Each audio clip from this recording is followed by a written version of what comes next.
Hi friends, welcome to our channel. ఈరోజు day 2 మన యొక్క ఇంగ్లీష్ క్లాస్లో భాగంగా 1 నేను వచ్చాను, ఐ కేమ్.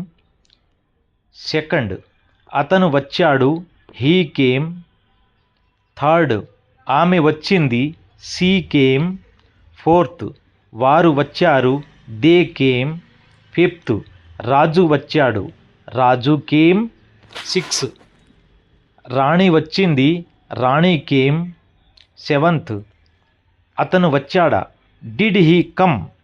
8th, ఆమె వచ్చిందా, డిడ్ షీ కమ్. 9th, వారు వచ్చారా, డిడ్ దే కమ్. 10, రాము వచ్చాడా, డిడ్ రాము కమ్. ఈ విధంగా మనము ఇంగ్లీషులో కొన్ని వాక్యాలను మన యొక్క మాతృభాష అయినటువంటి తెలుగు భాషలో చాలా చక్కగా నేర్చుకొని మనం చక్కగా ప్రాక్టీస్ చేయాలి. ఈ విధంగా మనం కొంతవరకు భాషలో ప్రావీణ్యం పొందడానికి ఇది మనకు సాయం పడుతుంది. Thank you friends. నా యొక్క ఛానల్ మీరు సబ్స్క్రైబ్ చేసుకోండి. Thank you.